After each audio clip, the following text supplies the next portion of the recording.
Hello guys, আসসালামু আলাইকুম।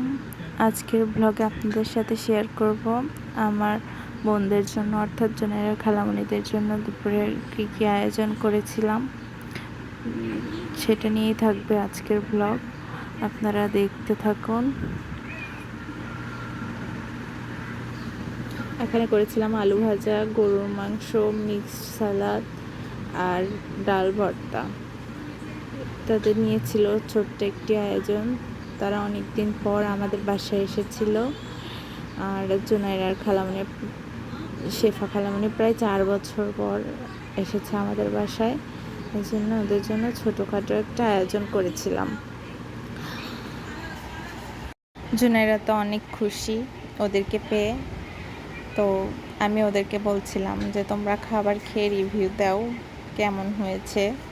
তো ওরা আমার রান্না করা খাবার খেয়ে অনেক প্রশংসা করছিল। তো নিজের কাছে অনেক ভালো লাগছিল।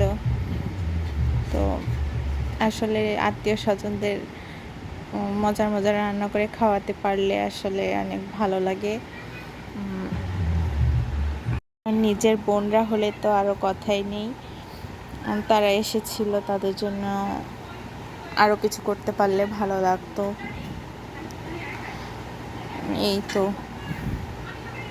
তারা খাচ্ছিল, আমি তাদের সাথে কথা বলছিলাম যে কোনটা কেমন হয়েছে।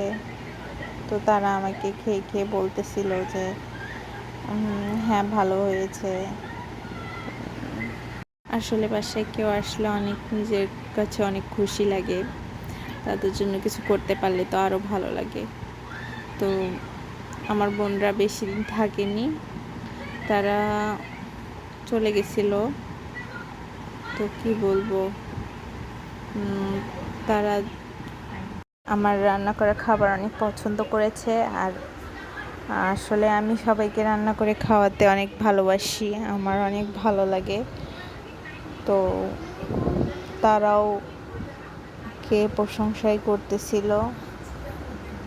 আর জুনাইরা পাশে বসে বসে ওদের খাওয়া দেখতেছিল। জুনাইরা সে নিজে হাতে কখনোই খাবে না, সে শুধু এগুলো দেখবে, তাকে আমার খাইয়ে দিতে হয়। আমার মেয়েটা জানি না কবে বড় হবে, তবে জানি সে বড় হলে হয়তো আর এই দুষ্টুমিগুলো করবে না, তখন অনেক মিস করব। তো আপনারা দেখতে থাকুন। এবং তাদের সাথে আমি অনেক কথা বলতেছিলাম এখানে, তারাও কথা বলতেছিল। আসলে ব্যাকগ্রাউন্ডে অনেক বেশি মিউজিক হচ্ছিল, এই জন্য তাদের কথা বোঝা যায়নি, তাই তাদের ভয়েসগুলো মিউট করে দিলাম। আপনারা সবাই ভালো থাকবেন, সুস্থ থাকবেন, আমাদের জন্য দোয়া করবেন। আর আমাদের চ্যানেলটা সাবস্ক্রাইব করে দিয়ে আমাদের পাশে থাকবেন। সবাই আমাদেরকে 1000 সাবস্ক্রাইবার পূরণ করে দেবেন। আপনাদের কাছে এইটুকুই চাওয়া। ভালো থাকবেন। আল্লাহ হাফেজ।